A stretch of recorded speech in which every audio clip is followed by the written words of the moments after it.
भगवत भक्ति ही करनी चाहिए। और महाराज प्रहलाद ने कयाधुर के उदर में अपने माँ के गर्भ में ही नवधा भक्ति सीख लेते हैं। बात आप लोग जानते होंगे। हाँ, वो फिर इंद्र मारने के लिए ले जाते हैं। देवर्षि नारद आते हैं, कहा मारने की क्षमता नहीं। और फिर देवर्षि नारद अपने आश्रम में ले जाते हैं, कयाधुर का धर्म का उपदेश दिया और यह बालक माँ के पेट में ही नवधा भक्ति सीख लिया। बोले बाल कृष्ण लाल की जय। आगे चल करके जन्म भी हुआ और फिर या दुष्ट तप करने के लिए गया। चारों ओर इसका हाहाकार, जल सेना, थल सेना, वायु सेना पर इसका आधिपत्य हो गया।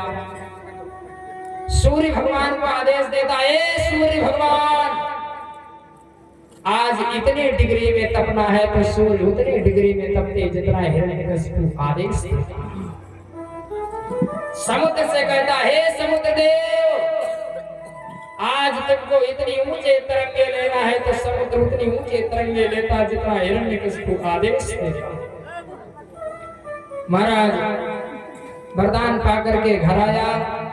प्रहलाद जी को आसुरी विद्या की शिक्षा देने लगा। प्रहलाद जी पर कोई प्रभाव नहीं पड़ा। अपने गुरु पुत्र संड और अमर को बुलाया, एकांत में पाठशाला का निर्माण कराया और कहा हमारे पुत्रों को आसुरी विद्या की शिक्षा दे। देवताओं से कैसे युद्ध करते हैं, कैसे देवताओं पर शस्त्र का प्रहार करते हैं, ये सब बताओ। पाठशाला का निर्माण हुआ, गुरुकुल का निर्माण हुआ।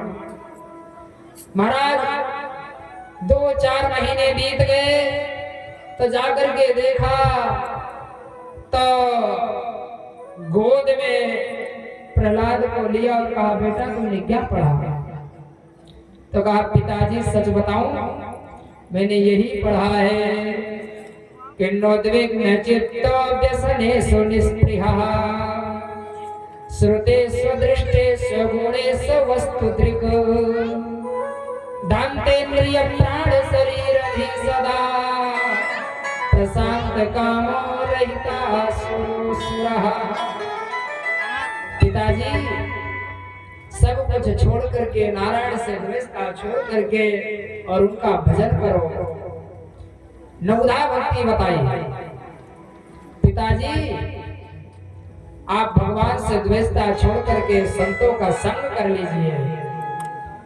प्रथम भगति संत कर संगा, प्रथम भगति संत कर संगा, प्रथम भगति संत कर संगा, प्रथम भगति संत कर संगा, प्रथम भगति संत कर संगा, दूसर रते मम कथा प्रसंगा, दूसर रते मम कथा प्रसंगा, दूसर रते मम कथा प्रसंगा।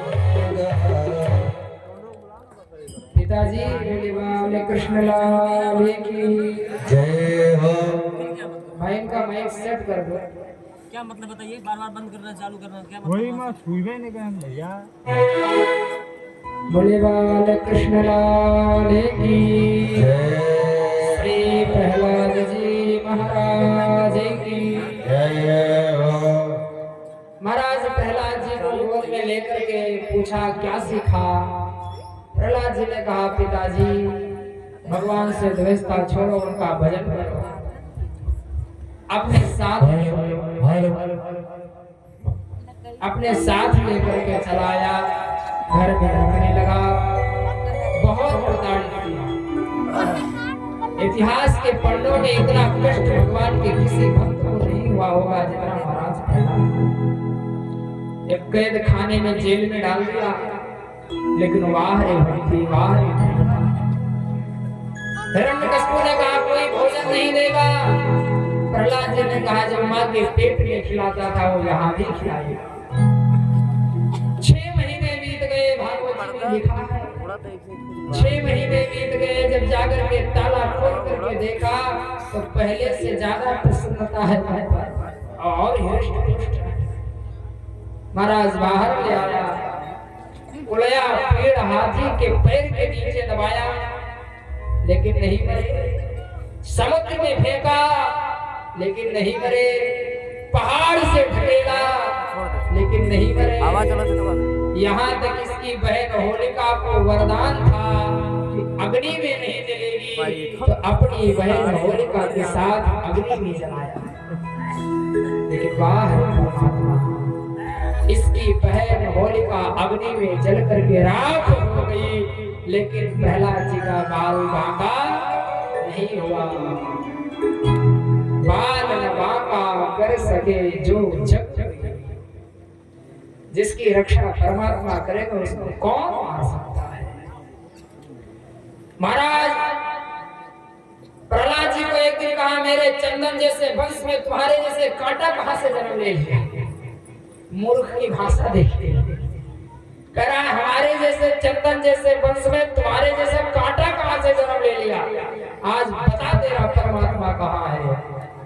ये तो एक दिन का पूरा प्रसंग है। हमारा प्रहलाद चरित्र जब 2-3 दिन कहा जाए तब बात समझ में आती है। एक दिन भरे समाज में प्रहलाद से हिरण्यकशिपु ने कहा, बता तेरा परमात्मा कहाँ है। उस समाज में, उस सभा में स्तंभ वाले खंभा लगा था। प्रहलाद जी ने कहा, देखो देखो देखो मेरे परमात्मा इस खंभा में चतुर्भुज रूप में दिखाई दे रहे हैं। हिरण्यकशिपु ने कहा, यदि आज इस खंभे में तेरा परमात्मा नहीं निकला तो तुझे मैं अपने हाथ से मौत के घाट मारूंगा। प्रहलाद जी ने कहा, पिताजी देखो देखो देखो कितनी श्याम सलोने की सांवरी कितनी प्यारी मूर्ति है। पिताजी मत देखो तो। अरे पिताजी मुस्कुरा रहे हैं, शंख चक्र पद्म धारण किए हैं। महाराज तो आप भूला हो रहा था। सभी के देखते देखते उस खंभे पर एक गदा का प्रहार किया और उस खंभे से अपने भक्त की रक्षा के लिए भगवान प्रकट हो गए।